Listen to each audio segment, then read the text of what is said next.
Kwa majina ni hiyo Hansalf.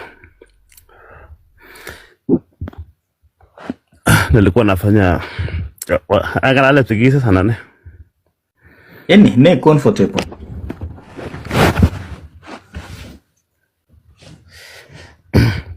Sawa. In 2016 komi kesi nekikakikona na investigation nekibo tilet Popular Kalenjin singer. So kingosirto around tariki 6 and 7, I'm not sure. So I think the next day after a date kekuron kwa our office hapo Nairobi tu. Nikaambiwa chukua kesi uende investigate vizuri, alafu utulete evidence, yani kama kuna mtu amehusika naye tumshika haraka juu pressure ya watu iko. So ara safari tena Nairobi anyo paka kombote the deceased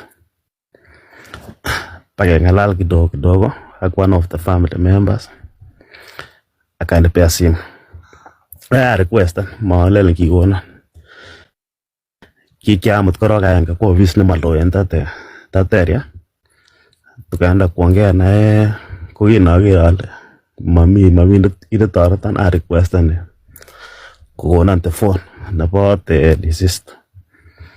Sasa wakanikubalia simu kanipea. So hiyo simu nikakuja na ofisi kwa county nyingine, sikufanya kwa the same county, nikaenda county next. Juzi hiyo county yenye ilikuwa haikuwa na vitu yenye ilikuwa nahitaji. So nikashika hiyo simu kwa ilikuwa tarehe 9 hapo, if I'm not wrong, if not 9 ni 10 hapo. Nikaenda nayo hadi ofisi, nikaenda kuinvestigate kidogo machats calls nini. Nikichunguza nikapata dem moja na mtusi sana, anatusiana kabisa ile mbaya, na hii matusi ilikuwa ya 4 days ago. Tuseme ilikuwa ya tarehe 3, 4 days nyuma before kifo yake. Nikasema kwani nikasoma soma chat sasa kuanzia juu mpaka chini. So walikuwa wanatishana sana. Nitakuja kuchapa, nitakuja kufanya nini? Niko na evidence in case kama mtu hataka nitafute. So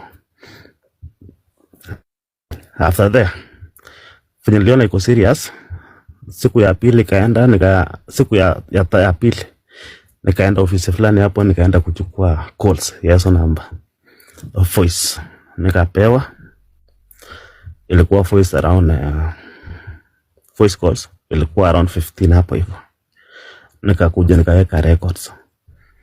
So baada ya 48 hours nikawarudisha simu. I think hapo ilikuwa Tuesday hapo hivyo. Nikawarudisha simu na nikaenda kumtafuta sasa ule mwenye alikuwa na wanatusiana hapo Manyuru kiabirchi korok simu tolenje amache nyone office fulani mahali fulani saa fulani na usikosa koleja papas kona amwache papas. Akasema siwezi kuja unless ukuje mpaka hapa hivi, ukuje unipick ndio ni confirm wewe ni mtu genuine huko. Nikaenda nikamwonyesha kadi ya kazi, akapanda gari tukakuja. Nikakuja chukua simu yake, kuna fanya tunafanyanga kidogo hadi akaanza kuongea kuconfess something hapo hivyo. Nikachukua hizo voice yake, not voice chat zake, na hizo ilikuwa chats na simu yake, sikumrudisha simu yake at the same time. So baada ya hiyo Wednesday nikachukua hizi vitu hadi Nairobi niende nitengeneze, nikutanisha. So nilitembea na simu ya mwenye huyu mwenye ako hai, lakini deceased niliacha nyumbani, lakini niko na vitu nilichukua kwa hiyo simu. So nikamwonyesha mdosi wangu huko Nairobi baada ya kufile kila kitu. Isi yani evidence yenye inaonyesha huyu dem kuna jamaa alikuwa katikati, kuna nini, kuna story iliendelea hapo. So tuache jamaa katikati kwanza. Tuna deal na madem kwanza. So baada mdosi wangu kuona akaniambia so hakuna option nyingine. So juu leo ni Wednesday, inafaa tushike udem siku ya mashesha.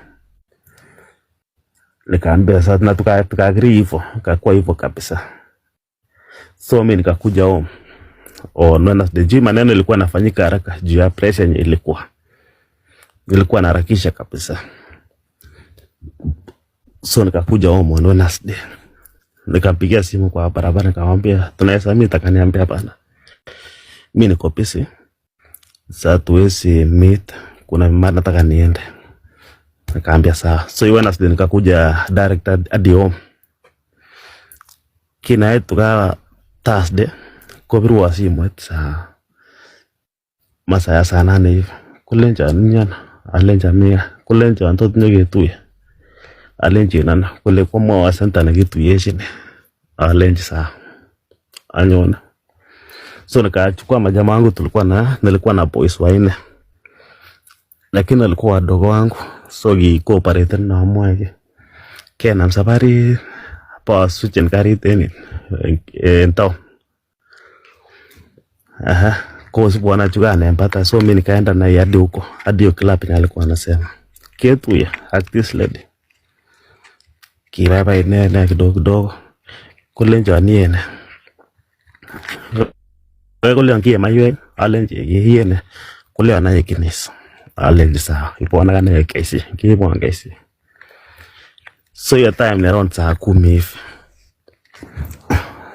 So tukakunywa kidogo mpaka around saa 1 hivi naelekea saa 2 nikaona nimelewa. Hata kitambicho kana ya Mungu hata kumiza nitaonda. Kale kiwaje nisijui news kwa hotel fulani hapo hivi. Anajifanyeni aje. Muende mtafute nyumba town. Mulale tupatane kesho. Akaniambia sawa. Saudem fanya tulelewa, sijui alikata wapi nyumba juzi kulipa ya nyumba. Ilikuwa tu kwa hiyo club. Tukalala naye hadi asubuhi. Kufika asubuhi sasa nikaenda direct hadi kwa town sasa kupatana na wale majamaa walienda kulala town. So kwa hiyo computer alikuwa nayo nikatoa files za huyo dem. So haikuwa na files yote ya msichana inaonyesha evidence yake zote ukesta nani in that laptop.